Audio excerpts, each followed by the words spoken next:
¿Qué tal de nueva cuenta? Estamos viendo nuestra última sesión de hoy, va a ser las últimas herramientas de soporte. Vamos ahorita a iniciar con el diagrama de dispersión. Siguiente diapositiva en la cual damos la definición de los diagramas de dispersión. La definición de los diagramas de dispersión básicamente nos sirven para determinar la influencia que hay en una variable y, es decir, una variable de salida con respecto a las variables X, es decir, variables de proceso o inclusive variables de entrada, que son las que influyen en Y. ¿Qué quiere decir esto? Que posiblemente, o más bien, las variables de salida tienen influencia en las variables de proceso o en las variables de entrada. Los diagramas de dispersión nos van a determinar si hay ese tipo de relación, es decir, pueden ser directamente proporcionales o indirectamente proporcionales. Vamos a ver un ejemplo de lo que es un diagrama de dispersión en nuestra siguiente diapositiva. Ahí podemos ver un diagrama de dispersión. Estamos graficando el porciento de humedad contra el porciento de pan fracturado, por ejemplo.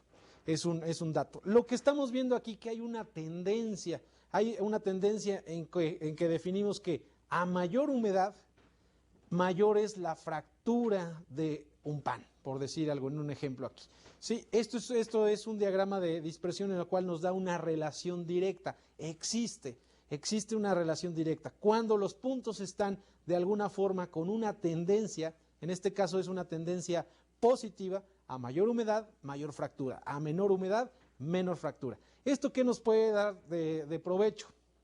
Nos puede dar de provecho que podamos determinar la relación causal que tienen las variables de salida con las variables de proceso. En este caso, la variable de salida es el pan fracturado, es una característica de calidad, cuando el porciento de humedad es una variable de proceso, una variable del proceso.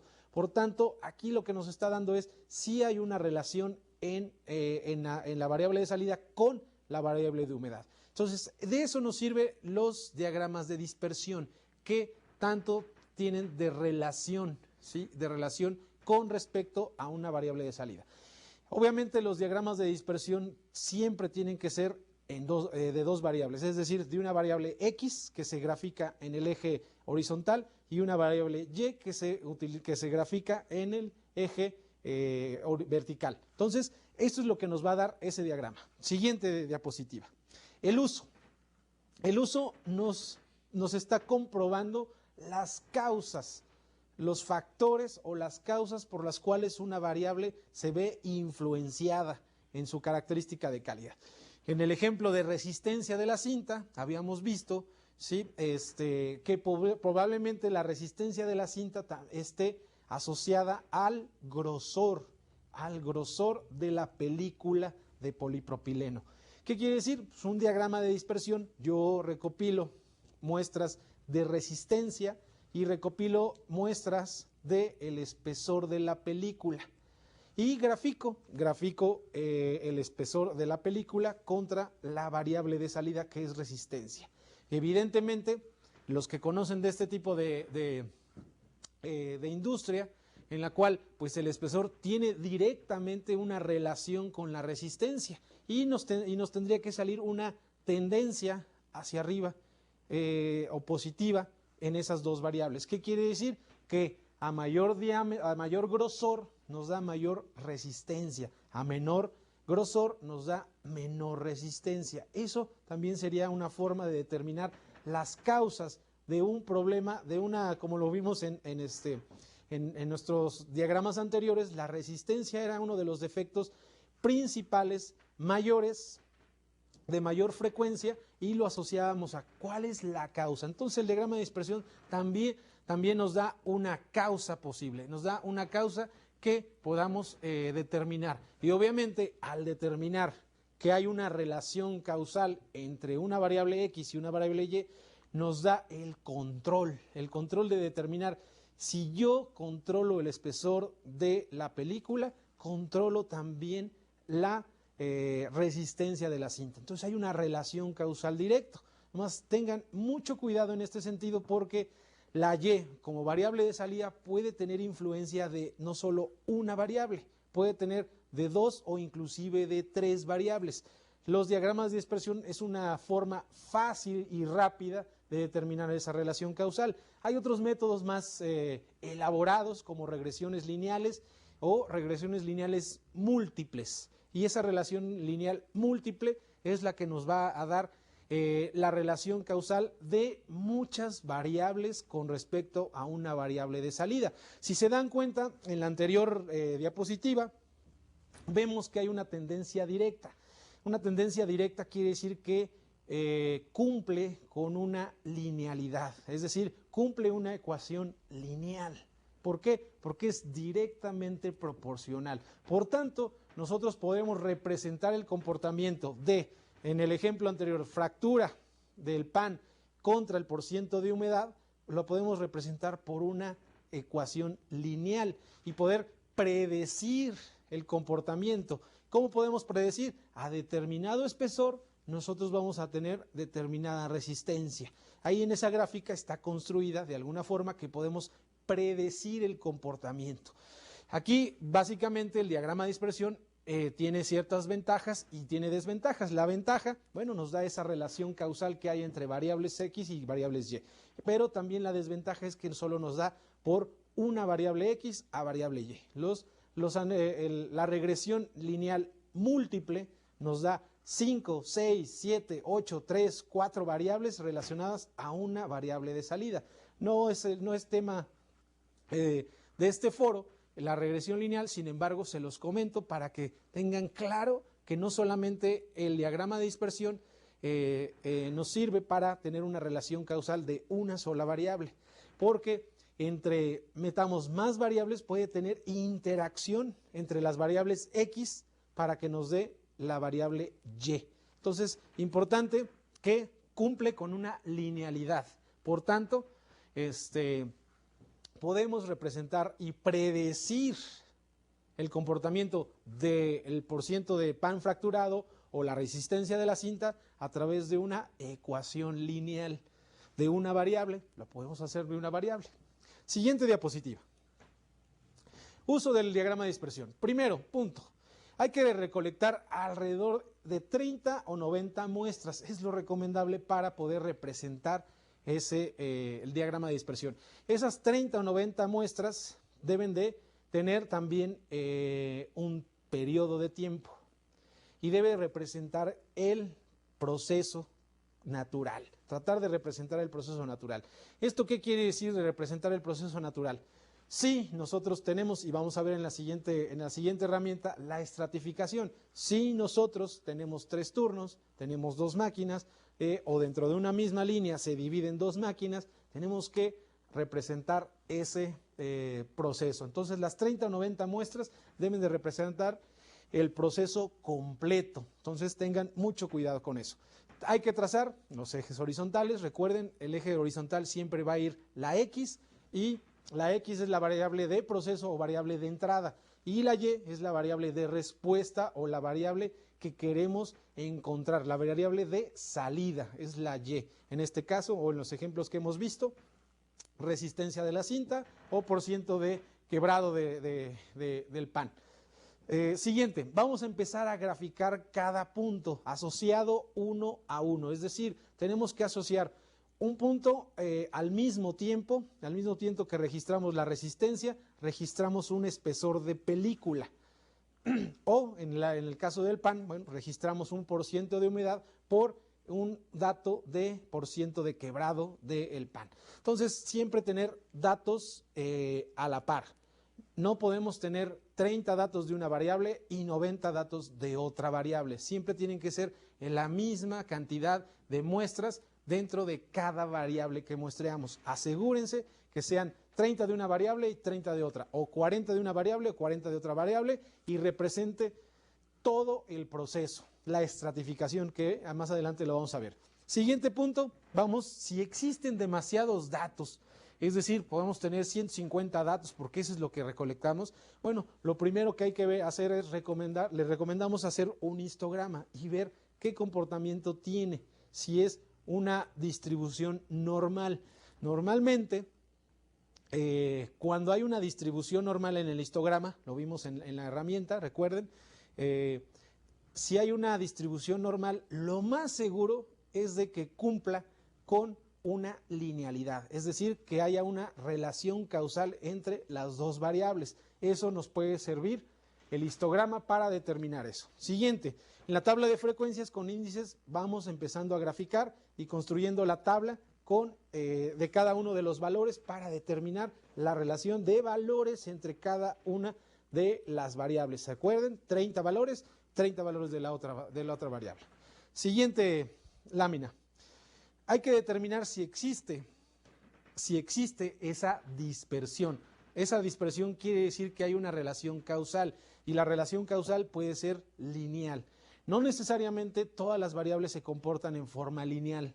Pueden ser otros modelos, otro tipo de modelos como exponenciales, como logarítmicas, etcétera, etcétera, pueden aplicarse. Sin embargo, ahorita no lo estamos viendo, ni vamos a ver ese tipo de modelo. Aquí es una herramienta muy sencilla en la cual hay relación o no hay relación. Si hay una tendencia, sí hay relación, si no hay tendencia, no hay relación. Cuando los puntos de la gráfica estén dispersos, no haya una clara tendencia hacia arriba o hacia abajo, no hay una relación causal. Si los puntos están dispersos, si hay dispersos y no se ve una tendencia, no hay una relación causal. ¿Qué quiere decir? Que la Y no depende de la X que estamos graficando. Hay otra variable, tiene que ver con la variable de salida. Entonces tenemos que graficar otro tipo de X. Entonces tengan mucho cuidado en ese sentido de estar viendo esa dispersión. Si no hay una tendencia, no hay relación causal. Muchas veces, si la relación es una línea vertical o hay una tendencia de una línea horizontal, tampoco es una tendencia. Siempre tiene que ser una línea diagonal hacia arriba o línea diagonal hacia abajo. No, sino si es una relación de una línea vertical, ¿sí? Tampoco hay relación, no hay relación. Recuerden, siempre tiene que ser una diagonal y que haya una tendencia clara. Si hay dispersiones, pero parece ver una tendencia hacia arriba, posiblemente pueda haber relación, posiblemente, no es muy claro. Recuerden que esto solo es una herramienta visual principalmente, no es una herramienta claramente estadística. Tenemos muchas otras herramientas estadísticas que nos dan un valor, que por cierto es el de regresión lineal.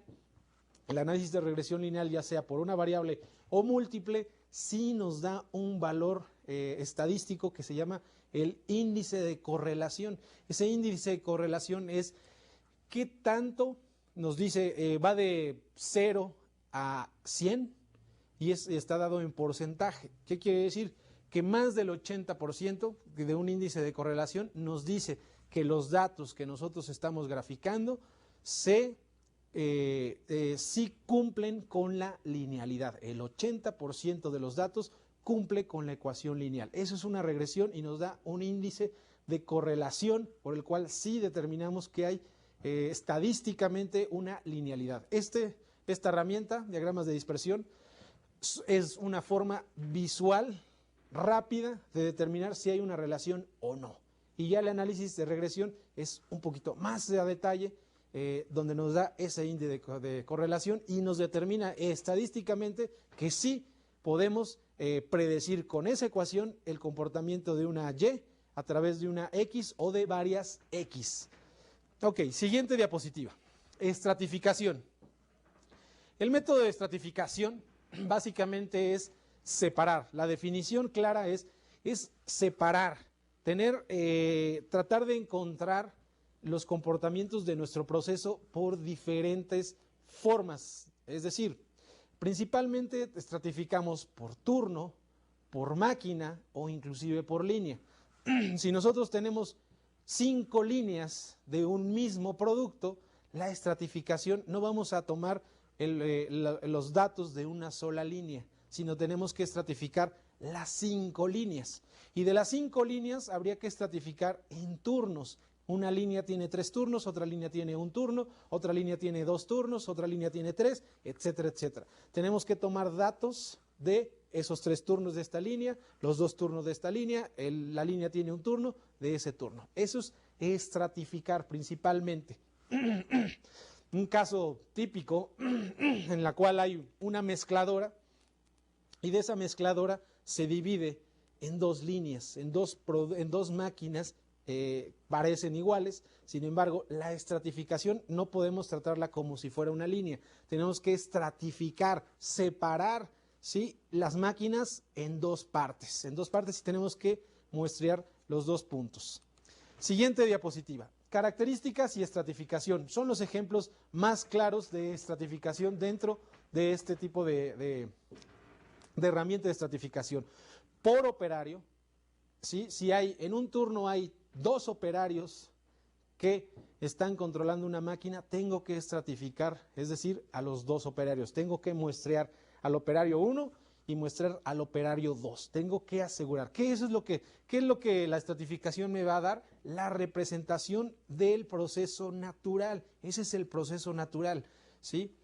Si cambian de operarios, también tenemos entonces que estratificar en esos 2 operarios o en el nuevo que ingresó, tenemos que analizar los datos del nuevo operario. Por tiempo de producción, por máquina o equipo, por proceso, por material. Si nosotros en una misma línea hacemos el mismo producto, pero usamos diferente proveedor de materia prima, podría ser conveniente estratificar por proveedor. ¿Eso qué nos va a decir? Nos va a dar más información, definitivamente, y eso es lo que queremos. Al estratificar es traer información del proceso tal cual como está. Si no estratificamos, podemos tener muchos problemas de análisis de datos, porque no estamos muestreando el proceso natural, como en el caso de los 2 proveedores de una misma materia prima, sin embargo son 2 diferentes. ¿Cómo podemos asegurar que la materia prima es igual? Bueno, posiblemente nuestros certificados de calidad, sin embargo, no podemos asegurar que sean iguales hasta que tengamos los datos. En ese momento que tengamos los datos, podemos asegurar que son iguales la materia prima y por tanto no estratificamos por proveedor. Inclusive hay que asegurar que si los 3 operadores de una misma máquina o los 3 turnos de una línea son iguales los datos, En ese momento que aseguremos que son iguales, ya no estratifico mi muestreo en esos 3 turnos, ya lo tendría que hacer solo en un turno. Sin embargo, solo puedo tomar esa decisión cuando, primero, estratifico y aseguro que los 3 turnos son iguales, entonces ya vuelvo a muestrear solo un turno, pero tengo que asegurar que sean iguales los datos. Siguiente diapositiva. Puntos que para encontrar la dispersión en relación con sus causas. ¿Qué quiere decir la estratificación?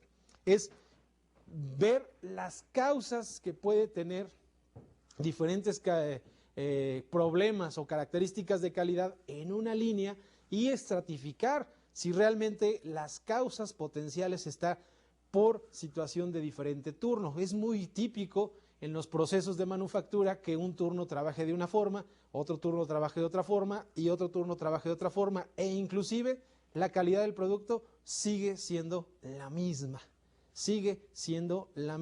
Y los 3 turnos son diferentes. Eso nos va a dar información de alguna causa. ¿Qué podemos hacer? O lo dejamos así o estandarizamos nuestro proceso. Eso es lo que también nos estaría dando esa estratificación. El estratificar es investigar también causas de posibles problemas en la calidad del producto. Sí, el primer turno nunca tiene problemas de calidad en la línea en producto terminado, pero el tercer turno sí. Entonces, al estratificar estamos asegurando que la causa puede ser el tercer turno donde está fallando la calidad. Obviamente tendríamos que usar, por ejemplo, nuestro diagrama de causa y efecto para determinar las causas potenciales de por qué está saliendo el producto en el tercer turno fuera de especificación. Tendríamos que aplicar ahí un diagrama, investigar la lluvia de ideas, determinar las causas raíz potenciales y acciones correctivas. Eso nos va a servir la estratificación. Si estratificamos igual con el tipo de máquina, bueno, también tendremos que estratificar en una línea, tiene 2 máquinas, tiene 2 mezcladoras, una mezcladora 1, una mezcladora 2, tenemos que estratificar por las mezcladoras y determinar si no hay causas por diferencia de mezcladoras. ¿Qué quiere decir? Tal vez una mezcladora tiene la deficiencia de equipo, ya es viejo, su mantenimiento es difícil, no hay refacciones suficientes porque es un modelo viejo, mientras la otra es mucho más nueva, no tiene problemas de mantenimiento, sus refacciones son mucho más accesibles, etcétera, etcétera. Eso lo que nos va a dar, esa es la estratificación, investigar cómo está nuestro proceso natural. ¿Sí? Eso es lo que podemos tener problemas ahí de dispersión y las causas de esos problemas ahí se estarían evidenciando. Siguiente diapositiva. Un ejemplo ahí el que le estoy poniendo, en lo cual son piezas defectuosas en 3 días. Un día se grafica, otro día y 3 días. Y viene ahí los días de los defectos que se encontraron en cada uno de los 3 días. Bueno, pero ahí, pues sí, me dice las piezas defectuosas. Bueno, ¿y qué? O sea, el lunes en el primer día, son 57 piezas defectuosas. Y, ¿qué me dice? No tengo. ¿Qué hago? Voy a estratificar. Lo primero que tenemos que estratificar, acuérdense, por turno, por línea o por máquina. Básicamente esos son los principales formas de estratificar. Y cuando vemos entonces el día primero, la primera columna que vimos, ya lo estratificamos por turno. Lo estratificamos por turno, ¿sí? Y entonces ya nos está dando una información mucho más clara de qué turno. El lunes es el que presentó más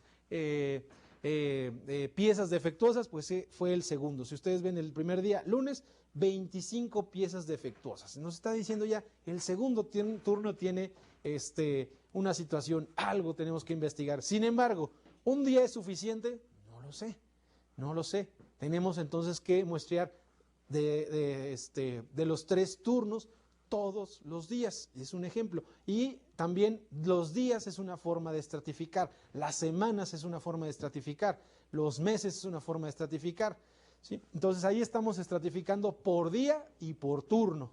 Siguiente gráfica.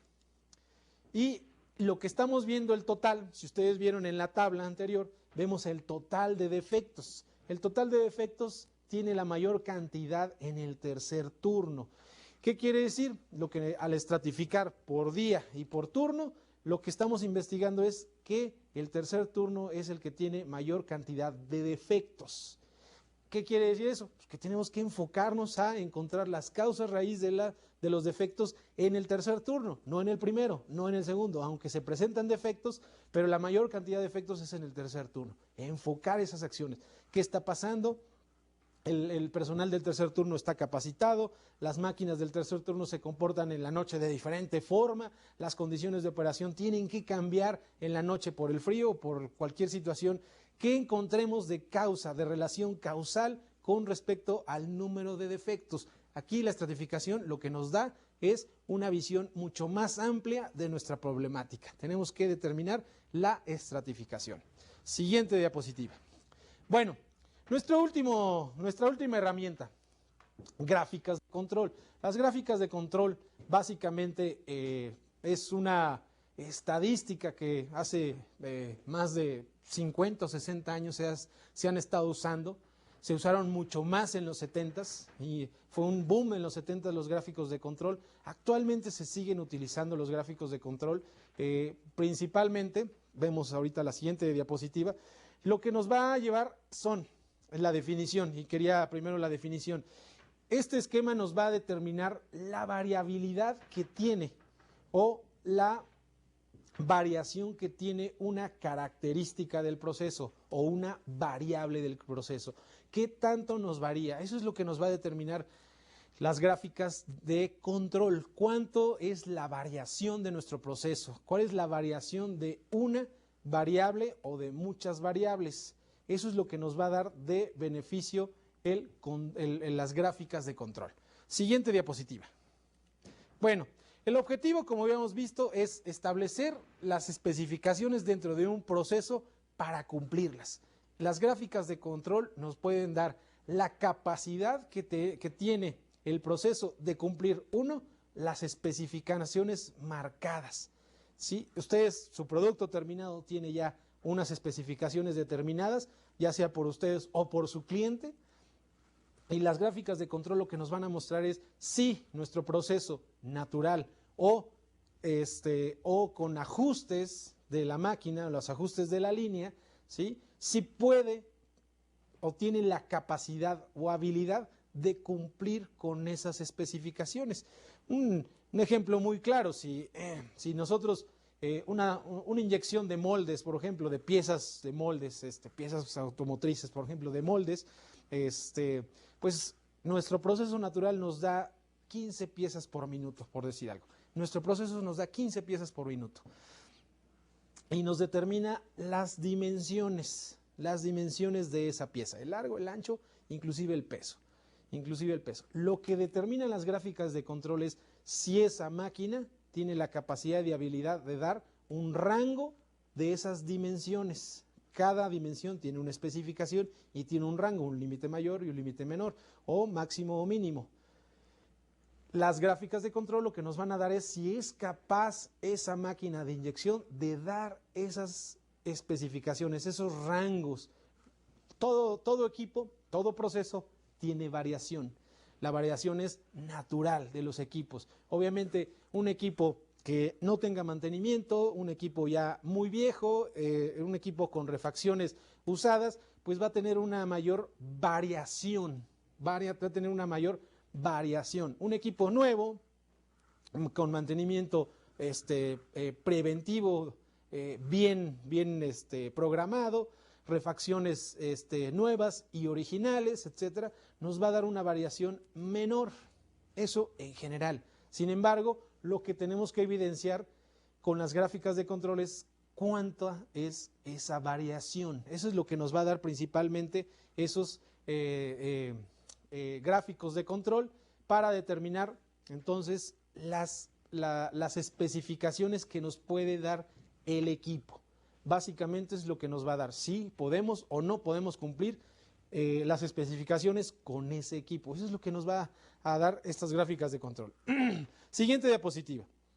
Se pueden establecer y cambiar procedimientos de inspección y aceptación, obviamente porque determinamos las especificaciones o las condiciones en que la máquina puede o no puede dar esas especificaciones.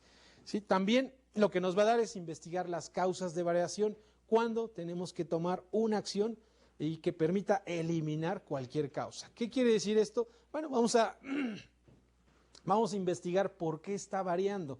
En el ejemplo que le estoy poniendo de una mezcladora, igual, una mezcladora, dos mezcladoras, una muestreamos, estratificamos por equipo y y empezamos a hacer nuestros gráficos de control. La variable de salida podría ser densidad de esa mezcla, las variables de operación, bueno, puede ser temperatura, tiempo de mezclado, etcétera, etcétera.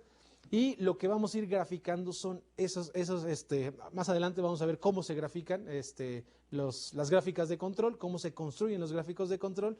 Lo que queremos es determinar si esas mezcladoras pueden dar las características de densidad, la variable de salida.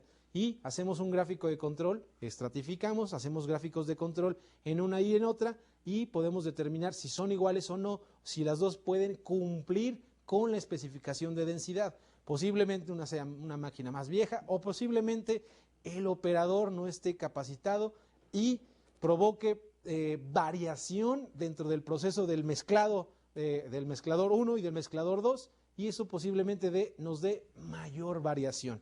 Eso es lo importante en este sentido. Siguiente. Bueno, lo que vamos a también a dar es la capacidad de aceptar y rechazar productos, reducir costos de inspección, producción, contribuir a familiarizarse con el personal en el uso de gráficas. Eso es importante, que el personal se familiarice con este tipo de gráficas de control. Lo más importante, lo más relevante en las gráficas de control es que las gráficas de control los utilicen ellos, es decir, los estén construyendo los mismos operadores. ¿Por qué? Porque los gráficos de control nos van a dar toma de decisión. ¿En qué sentido nos van a dar toma de decisión? En que cumplen o no cumplen con las especificaciones que nos marca el producto terminado, nuestro proceso. ¿Cumple o no cumple nuestro proceso? ¿Qué tenemos que hacer? Ajustar, reajustar, dónde tenemos que estar atacando. Los gráficos de control, eso es lo que nos va a dar. Entonces el personal operativo es el que tiene que elaborar esas gráficas. Siguiente diapositiva. Vamos a ver las partes que conforman la gráfica. Normalmente la gráfica va a tener 3 líneas. La primera de arriba, ¿sí? Y ahorita más adelante vamos a ver un ejemplo, se tienen ahí. La línea de arriba es el límite superior de control, LSC, límite superior de control, fijado por la recolección de datos. Ese se fija en base a los datos recolectados. Vamos a ver un ejemplo más adelante. El objetivo, la línea media, y el límite inferior de control, LIC. Eso es lo que cómo se construye la gráfica con esas 3 líneas. Cualquier punto que esté fuera de los límites se considera fuera de control. ¿Qué quiere decir que esté fuera de control? Que hay variación, que hay causas especiales, es decir, causas ajenas a la variación natural del proceso. ¿Qué quiere decir? Que un punto fuera de esos límites de control quiere decir que le estamos adicionando variación al proceso. ¿Qué quiere? Que la variación natural, la variación total es igual a la variación natural del proceso más la variación que le estemos adicionando. ¿Recuerdan los R y R?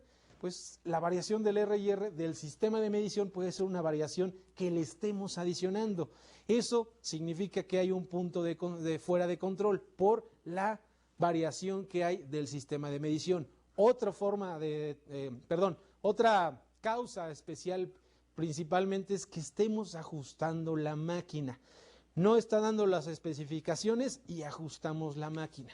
Al momento de ajustar la máquina estoy adicionándole variación al proceso natural. Le adiciono variación. Los límites de control, por tanto, no se van a cumplir. Va a haber un punto fuera de esos límites, que quiere decir causas especiales, y por tanto esas causas especiales son variación. Otro tipo de variación es cuando en la misma línea y cuando estamos recopilando la información para construir gráficos de control, hay un mantenimiento, hay un paro, hay un cambio de condiciones de operación porque cambió el turno. Todo eso son causas especiales que se van a evidenciar en nuestro gráfico de control cuando lo construyamos. Lo importante de estas causas especiales es de que las investiguemos. Investiguemos las causas especiales. ¿Por qué está fuera de control estadístico? ¿Por qué está fuera de control estadístico? Al estar un punto fuera de los límites de control, o 2 puntos o 3 puntos. Hay varios criterios para determinar que hay causas especiales. Uno es que esté fuera de los límites de control. Otro, que haya tendencia, más de 8 puntos con una tendencia hacia arriba o una tendencia hacia abajo, es una causa especial. Cuando hay más de 8 puntos por debajo del objetivo o por arriba del objetivo, también es una causa especial. A eso se les llaman tendencias. Esas tendencias también se refieren a causas especiales. Lo importante es investigar qué es lo que está pasando en el proceso. ¿Qué le metimos de variación? ¿Qué le metimos? Recuerden, los gráficos de control, la importancia es que representen la variación natural del proceso, lo que me da la máquina sin que yo la ajuste. Suena contradictorio para la gente de producción, y ¿cómo no le va a ajustar? Me va a salir de especificaciones. Lo que queremos es ver si la máquina o la línea es capaz, tiene la habilidad de cumplir con las especificaciones, y eso es determinar la variación natural del proceso. ¿Por qué vamos a determinar esa variación? Para saber que no cumple con las especificaciones y tenemos que hacer acciones correctivas para que cumpla con esas especificaciones.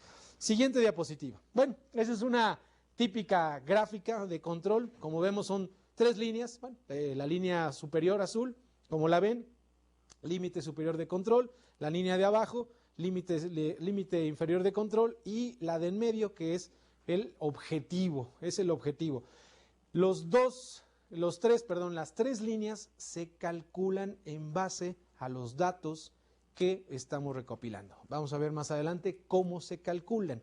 Esas líneas se calculan, ahorita lo vamos a ver.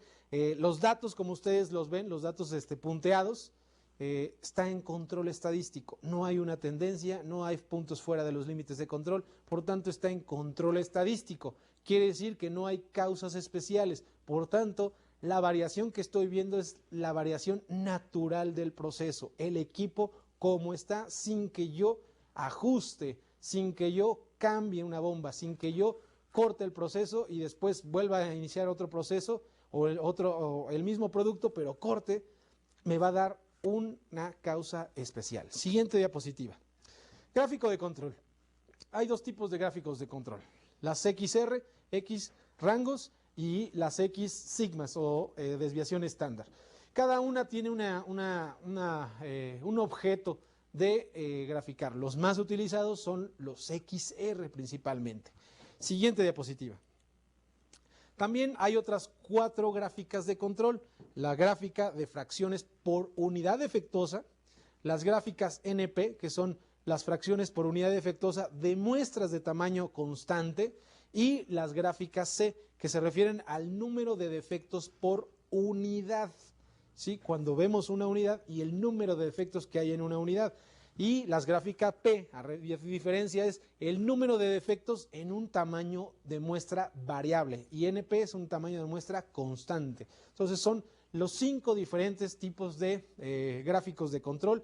Estas 3 gráficas se refieren a atributos, es decir, a variables discontinuas, a variables que no son numéricas. Las anteriores, las XR y las X sigma o las X de desviación estándar, se refieren a variables numéricas, variables continuas que tienen un valor numérico, y gráficos por atributos se refieren a variables discontinuas, si no, malo, bueno, abierto, cerrado,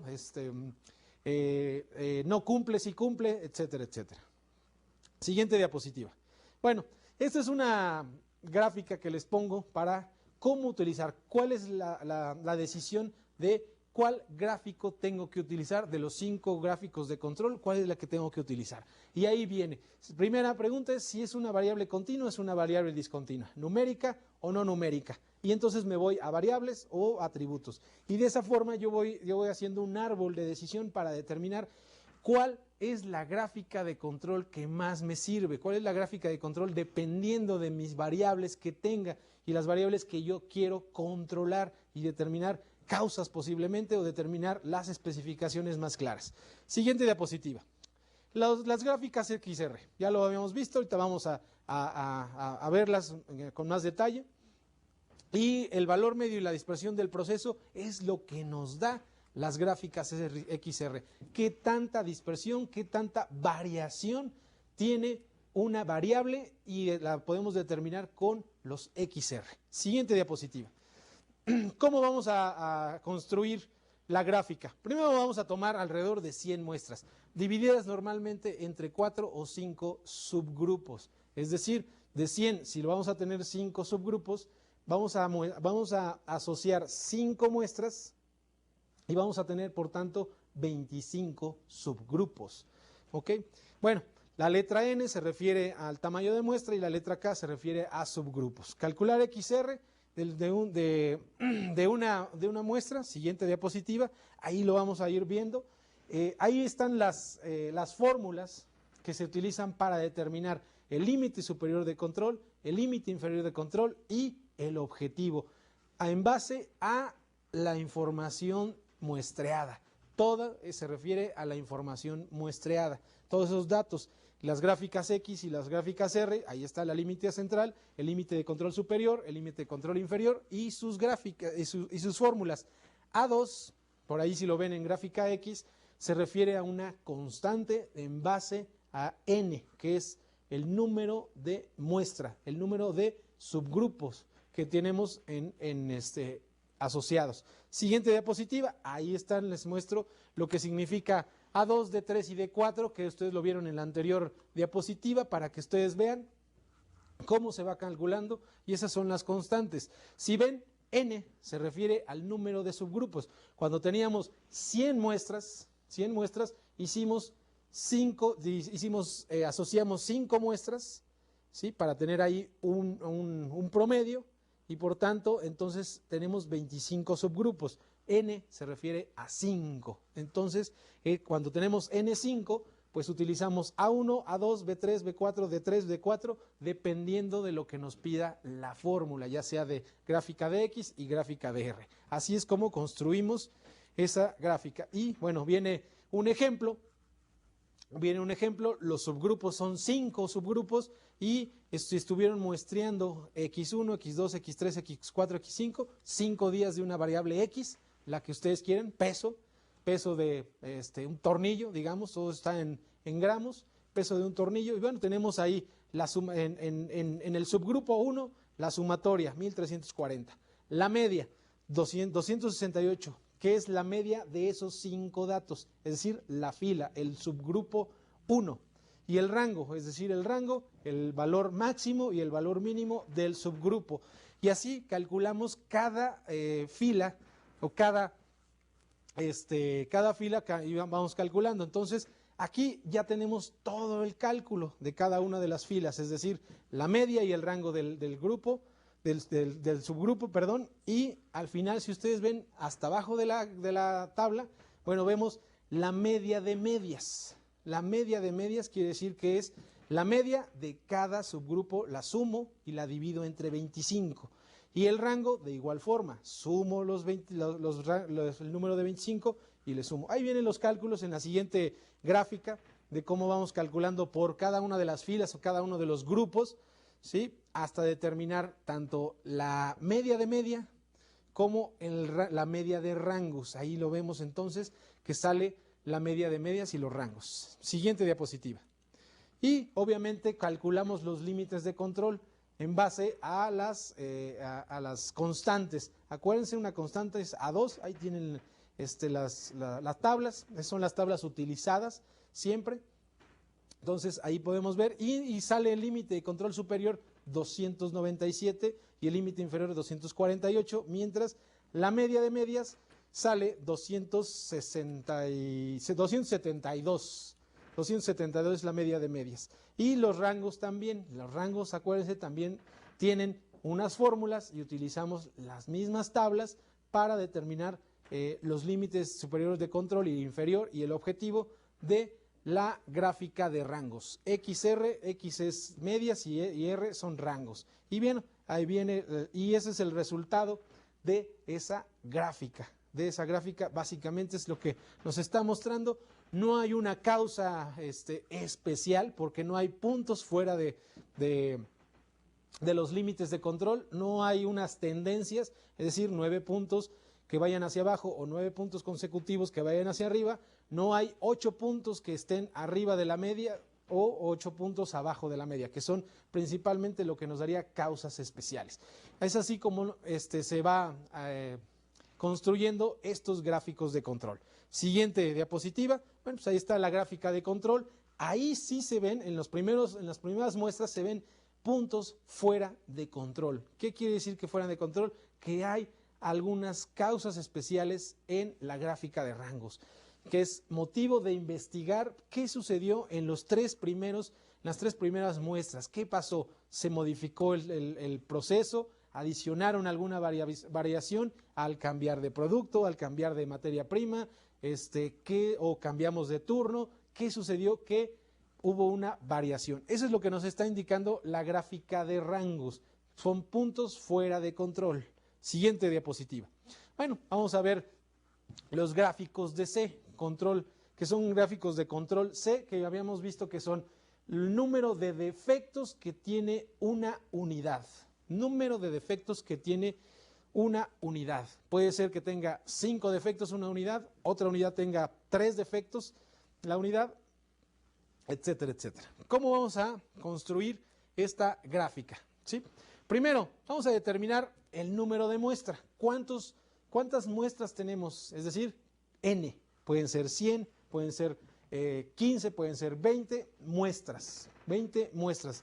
De esas muestras, lo que vamos a tener son analizar cada una de las unidades para determinar cuáles son los defectos que tiene cada unidad. Eso es lo que vamos a ir viendo en las 15 muestras, en las 20 muestras o las 50 muestras, cada defecto que tiene una unidad. De ahí vamos a determinar el número de defectos promedio por unidad. Ya subimos, sumamos los defectos. Vamos a poner el ejemplo de 15, aunque hay un ejemplo más adelante. 15 muestras. Y de esas 15 muestras salen dos defectos de la primera muestra, 5 defectos de la segunda muestra, de la tercera muestra salen 4 defectos y vamos sumando, ¿sí? Vamos sumando los defectos y eso lo dividimos entre K. K es el total de grupos, 15. Entonces podrían ser, de esas 15 muestras pueden sacar un total de 50 defectos en total de esa muestra. Bueno, pues entonces la media de C va a ser 50 entre 15. ¿Ok? Siguiente diapositiva. Y vamos determinando entonces los límites superiores de control y los límites inferiores de control en base ya al cálculo de C. C media. De C media, bueno, pues ahí está, C media más 3 veces la raíz de esa misma C media es el límite superior y la C media menos 3 veces la raíz de C media es el límite inferior de control. Y se van trazando entonces los límites. Y bueno, un ejemplo ahí está, ¿no? Están los subgrupos, tenemos 20 subgrupos, 20 unidades de producción, 20 unidades, no sé, podemos tener tornillos, vamos a poner tornillo, entonces hay un subgrupo, un tornillo es un subgrupo, o podemos tener varios tornillos de un subgrupo, como ustedes lo crean más conveniente. Número de defectos por tornillo, grupo número, bueno, ahí vienen hasta 80 subgrupos y viene el número de defectos de cada tornillo. Siguiente, en el ejemplo son televisores, ahí lo estamos viendo. Y vamos a ir calculando la C, vamos a ir calculando la C media, que es el número de defectos por unidad promedio, ¿sí? El número de defectos promedio por unidad. Y ahí viene y nos dice que es 6.5. Empezamos al calcular los límites de control, ¿sí? De acuerdo a las fórmulas, siguiente, y nos da la gráfica de control en base a C. Acuérdense, los defectos son variables discontinuas, son variables no numéricas, y aquí es el número de defectos por unidad de producto. En este caso, en el ejemplo, verán televisores. Un televisor, 80 televisores se registraron y el número de defectos por cada televisor que se generó. Esto lo que nos está dando es de que no está en control, la gráfica está en control. Por tanto, el proceso no tiene variación adicional. Eso es lo que nos está diciendo, que no tiene variación adicional. Probablemente las siguientes líneas que tendríamos que dibujar en esa gráfica son el número máximo de defectos por unidad que estamos nosotros aceptando. ¿Sí? Y pueden ser, probablemente el límite superior de control salió en 14 y el límite máximo que nosotros aceptamos de defecto pueden ser 4. Es el máximo. Entonces nuestro proceso no está en control estadístico, sin embargo, no cumple con la especificación marcada. Son dos cosas muy distintas. Uno, que esté en control estadístico, que eso es muy bueno porque lo que estamos haciendo es que no le estamos adicionando variación al proceso. Es la variación natural del proceso. Eso quiere decir que esté en control estadístico. Y la otra parte es de que nuestro proceso natural no cumple con las especificaciones. Son dos cosas muy distintas. Eso es lo que estamos concluyendo de esta gráfica. No cumple el proceso natural con nuestras especificaciones si nosotros definimos esas especificaciones. Siguiente diapositiva. Bueno, ahí les estoy haciendo un resumen de las 5 gráficas de control, más algunas otras que tienen por ahí, y sus fórmulas de cada uno de los límites de control, cómo se calculan, para qué se calculan, y lo importante, en cada una de esas gráficas, para construirlas, no es difícil, hay hasta softwares ya que calculan todo este tipo de gráficas de control. Lo importante es la interpretación que estamos dándole, la interpretación. Y recuerden, cualquier gráfica que usemos, ya sea por atributos o ya sea por variable, lo importante es asegurar que esa gráfica esté en control. Si hay puntos con tendencias fuera de los límites o fuera de los límites de control, son causas especiales, es decir, son variaciones que le estamos adicionando al proceso, no es la variación natural. Habría que investigar qué es lo que está pasando en el proceso, corregir esa variación, es decir, no adicionarle esa variación y asegurar que esté en control. ¿Para qué? Para que determinemos si puede el proceso dar las especificaciones marcadas. Si no las puede dar, hay que accionar, hay que emitir acciones correctivas para poder corregir que el proceso natural lo dé. Nos va a facilitar ¿qué? Nos va a facilitar control del proceso. Es muy claro que normalmente en la manufactura de piezas o de productos, pues se le esté ajustando al proceso para que dé las especificaciones. Ese es un error completamente. ¿Por qué? Porque lo único que estamos haciendo es que el proceso natural no lo dé. Y lo que queremos es de que el proceso natural dé las especificaciones. Eso nos favorece control sobre el equipo, sobre el producto, control. El estar ajustándole para que el proceso dé las especificaciones es lo que se ha hecho siempre en muchas empresas de manufactura y es un concepto erróneo. ¿Por qué? Porque lo que necesitamos es de que el proceso sin ajustes dé las especificaciones. Eso es lo correcto. Siguiente diapositiva.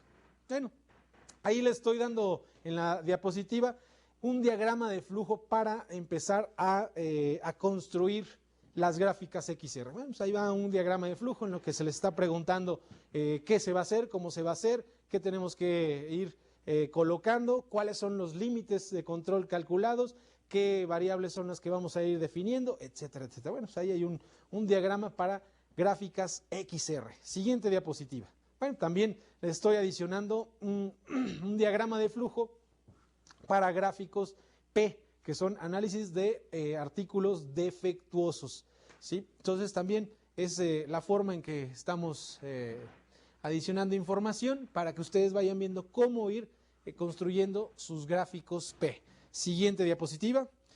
Está el diagrama el diagrama de flujo para construir sus diagramas C. Defectos por unidad fabricada. Defectos por unidad fabricada. Entonces, bueno, ahí viene el diagrama de flujo para que ustedes vayan construyendo sus gráficos. Siguiente diapositiva. Bueno, y un resumen de las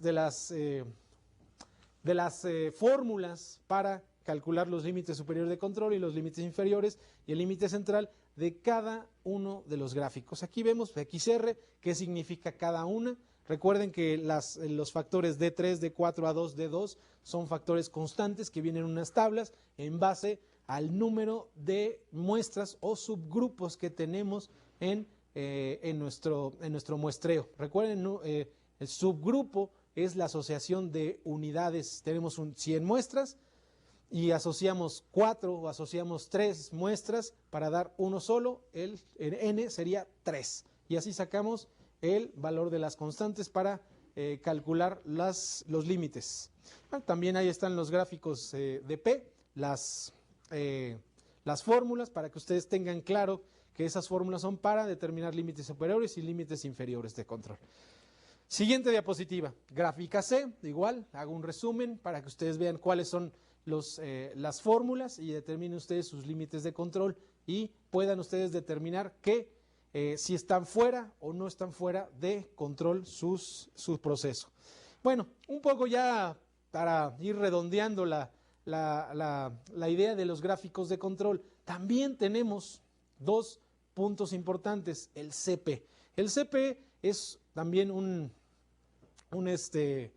indicador de la capacidad del proceso de dar o de proporcionar las especificaciones. Es decir, si nuestro proceso es capaz de dar las especificaciones marcadas por nosotros o por el cliente. El CP, eso es lo que nos está dando, si es capaz de darlo o no, ¿sí? Y su fórmula, su expresión matemática se refiere al límite superior de especificación menos el límite inferior de especificación, lo que ustedes marcan o el cliente les marca de especificación entre 6 veces la desviación estándar de la población, de su muestra. 6 veces la desviación estándar de su muestra. Entonces, si su muestra es de 100, ¿cuál es la desviación estándar de sus 100 muestras? De sus 100 valor, de sus 100 valores numéricos, su desviación estándar, y eso sería CP.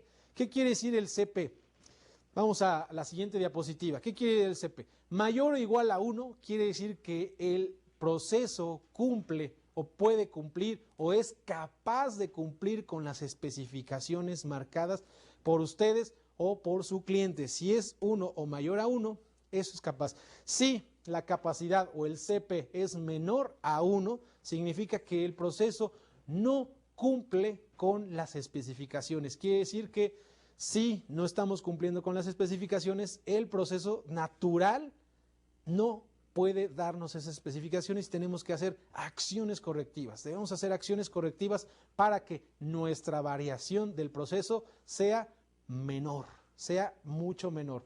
Un indicador de la variación de nuestro proceso es la desviación estándar. Fijen también como una métrica de sus acciones, no solo el CP, sino también la desviación estándar, que es una forma de medir la variación de nuestro proceso. Siguiente diapositiva. Y bueno, vamos a ver también el CPK, que es la habilidad que tiene de cumplir con los estándares también, los estándares del proceso y de las especificaciones. Por eso ahí están las fórmulas en el cual el CPK también nos da la habilidad del proceso de cumplir con el indicador, con el dato de proceso. ¿Sí? Si es claro o no es claro el CP, el CPK, se utiliza el CP también, inclusive. Bueno, pues esas son las fórmulas que estamos teniendo para el CPK. Siguiente diapositiva. Bueno, esta es la última diapositiva que vemos, es el fin de nuestro tema de herramientas de soporte. Espero que sea claro, es muy conciso, es muy rápido este tema, pero puede ser más extenso. Sin embargo, fue muy concreto. De todos modos, espero que se haya entendido claramente las herramientas y los veo entonces en otras sesiones. Gracias.